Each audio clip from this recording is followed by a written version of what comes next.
No programa de ontem, eu te contei como o criador Luiz Gustavo Andreoli começou o seu criatório. Hoje você vai conhecer um pouco mais sobre os manga-larga marchadores do Aras Raízes. Confira! Para começar a criar os cavalos é preciso primeiro conhecer a raça escolhida, aprender sobre as linhagens, sobre a genética e também sobre o manejo desses animais. Essa foi uma das dificuldades enfrentadas por Luiz Gustavo no começo da criação.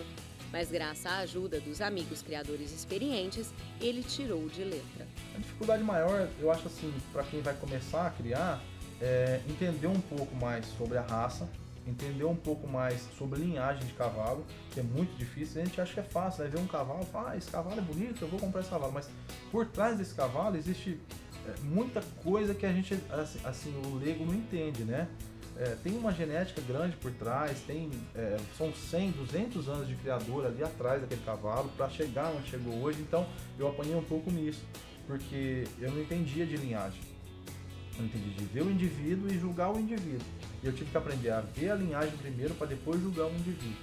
Então eu sofri um pouco mais nisso para poder, tipo assim, começar a criar cavalo. Então foi onde eu tive, graças a Deus, os amigos que foram me instruindo. Olha, vai por esse caminho, não vai por esse, faz isso, não faz isso. Apesar que a raça muda muito também.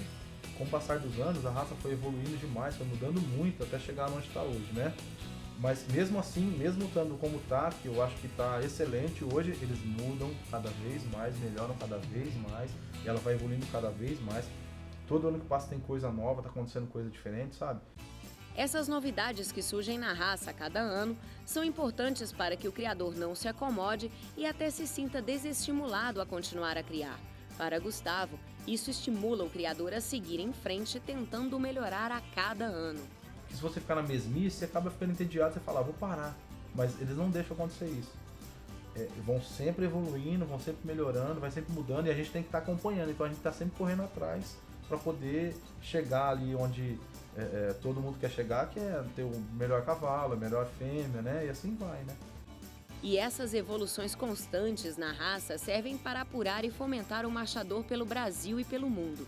Também, além disso, o criador cita a recente mudança no percurso da prova funcional como um exemplo de que é necessário sempre melhorar. É o que eu falei agora, sempre para melhor. O marchador, eu acho assim, que agora com a gestão que está, né, já tem uns anos aí do Magdi, ajudou bastante quem cria cavalo, porque ele está mostrando um cavalo marchador para o mundo, coisa que não tinha antes. Quando eu comecei a mexer com cavalo, a gente tinha o nosso manga-larga marchador, um cavalo nacional, né? E não tinha essa exposição assim que tem hoje. Hoje, nosso cavalo é conhecido fora do Brasil, tem associação fora do país já. Estamos exportando o cavalo para fora. Então, melhorou muito a questão assim do criador em si, tipo assim, da expectativa do criador. Nossa, será que eu vou ficar nisso? Quanto tempo? Até quando? Porque a pessoa às vezes gosta de cavalo, mas ela tem aquele, eu vou criar aqui um tanto de tempo, não deu certo, eu paro, né? O meu caso não é esse. Eu mexo com um cavalo que eu gosto de cavalo. Às vezes, financeiramente, nem é viável. Tem muitos amigos que falam, financeiramente não é viável. Mas a gente que gosta de cavalo, não liga para isso. A gente quer ficar com o cavalo. Tá dando lucro ou não tá dando lucro, a gente gosta de cavalo. E a gente vai criar cavalo mesmo se não der lucro. Essa que é a realidade. Hoje, o quadro Você Sabia vai ganhar asas na lenda de Pégasus. Saiba como essa figura mítica que povoa o nosso imaginário surgiu. Continuando a nossa viagem sobre o fantástico mundo das lendas e mitologias equinas, vamos falar de outro cavalo que habita o imaginário coletivo. Todo mundo já ouviu falar no lendário Pégasus, o cavalo alado. Ele é uma das figuras mais emblemáticas da mitologia grega. A sua lenda envolve outros seres mitológicos, por isso, o mito de Pégasus era de extrema importância para a cultura grega. Segundo a lenda, Poseidon, deus do mar, era apaixonado por Medusa. Quando Perseu derrotou Medusa cortando-lhe a cabeça, uma gota do sangue dela caiu na água, provocando um estrondo. Surgiu então uma espuma branca sobre a água e um belo cavalo branco e com asas emergiu. E assim nasceu Pégaso, filho de Poseidon e Medusa. Algum tempo depois, o monstro Quimera estava devastando a região do Corinto. Belerofonte decidiu lutar contra a Quimera, mas não conseguiria vencer sozinho. Atena resolveu ajudá-lo entregando-lhe a rédea de ouro para que domasse Pégaso. Com o auxílio do cavalo alado, Belerofonte conseguiu matar o monstro e salvaram a região do Corinto. Após esse feito, deixando-se dominar pelo orgulho e pela vaidade, Belerofonte achou que seria capaz de voar com Pégaso até o Olimpo, a morada dos deuses, para se juntar a eles. Zeus ficou zangado com a atitude e mandou uma abelha picar Pégaso enquanto voava até o Olimpo. Ao ser atacado, o cavalo se sacudiu e deixou Belerofonte cair no chão. Mas Zeus permitiu que Pégaso continuasse a subir cada vez mais alto, até alcançar as estrelas e transformou-o na constelação de Pégasos. Depois desse episódio, Belerofonte passou o resto da vida como mendigo, procurando por seu cavalo alado. Nunca o encontrou, pois ele estava vivendo entre as estrelas. Luiz Gustavo tomou um susto e tanto no primeiro acasalamento que fez. Ele nos conta o que aconteceu logo após o nascimento da primeira potra do seu Aras. Eu comprei uma égua de um amigo criador, eu não vou citar o nome dele agora. Eu comprei a égua dele e trouxe a égua para casa.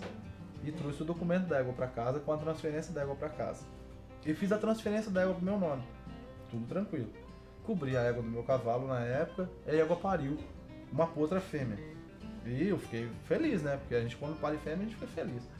Quando o técnico veio registrar a potra e mandou fazer o exame de DNA, não batia o DNA da potra com a égua. Aí eu falei, mas como? Se eu coloquei o cavalo com a égua, eu coloquei o cavalo com a égua. A égua tá aqui, a potra tá aqui, o cavalo tá aqui, como não bate? Aí ficou aquela decisão, Gustavo, mas essa potra não bate com a fêmea. Eu falei, não tem como. Aí eu fiquei perdido, falei, meu Deus, o que será que eu fiz de errado, né? Porque não tem como, você cruzou, eu cruzei o cavalo com a égua, não tem como. E aí eu liguei para esse amigo, falei, olha, tá acontecendo uma situação assim, assim, assim aqui em casa. Ele falou, tá acontecendo igualzinho aqui em casa. Eu falei, mas como? Ele falou, a mesma coisa, eu cruzei uma égua, um cavalo, pariu um macho e não bate. Eu falei, então tem alguma coisa errada nisso. Aí a gente foi juntos, descobrimos que a égua que estava com ele, o papel da égua que estava com ele estava comigo. E a égua que estava comigo, o papel da égua que estava comigo era dele. E aí foi só trocar o papel, deu certo. Todo esse susto serviu de aprendizado para o criador. Hoje ele observa atentamente os documentos da compra de um animal. É muito comum o criador iniciante passar por esse tipo de problema, seja por falta de experiência ou por não entender direito toda a documentação necessária para o registro dos animais. Aí eu falei, nossa, então quer dizer, ele estava tentando registrar lá o dele e não dava certo, eu tentando registrar a minha não dava certo, porque quando ele me vendeu a égua, ele trocou os documentos. E na hora eu ainda falei assim, nossa, eu vou ter que parar de mexer com esse trem que eu não vou dar conta. Porque é tanta burocracia, é tanta coisa assim que a genética ajuda nisso. Se você tem um animal e não bate o DNA, você não consegue registrar, então é muito severo. Então nesse primeiro momento eu falei, nossa, eu não vou conseguir fazer isso, porque eu não fiz nada errado e não está dando certo. Mas aí a gente descobriu, destrocou os documentos, tivemos que trocar as transferências de novo, deu um pouco de trabalho na associação, né? Então no começo, quem começa a criar, põe um pouco na associação, porque não entende muito da burocracia, então apanha um pouco. Então assim, a princípio, logo quando eu comecei, foi logo no primeiro ano, assim, até inclusive essa potra que nasceu, foi a primeira potra, foi letra A, o nome dela até é Ágata, eu lembro até hoje, e foi a primeira que me deu trabalho, porque eu não conseguia registrar, e eu falei, puxa, o primeiro produto registrado eu não vou conseguir registrar. Mas foi por isso, porque mandou a documentação invertida e eu sofri um pouquinho, porque a gente não entendia, né? A princípio era fácil, era só pegar o documento, hoje eu sei, e olhar. Marcação da égua, demarcação, rodopio, eu sabia ali que não era o documento, mas como eu não entendia nada, ele falou, ó, tá aqui a égua, tá aqui o documento. Eu vim embora pra casa feliz, né? Mas, infelizmente, tanto eu quanto ele, a gente não olhou, não tentou a isso, né? E acabou eu e ele ficando sofrendo. Sofremos 1 ano pra resolver. Deu 1 ano certinho de sofrimento para conseguir resolver. Mas resolveu e deu tudo certo. Hoje você conferiu um pouco mais da história do Aras Raízes da cidade de Ribeirão Preto, no interior de São Paulo. Amanhã tem mais Aras e Raças, não vai perder. Eu te espero. Até lá!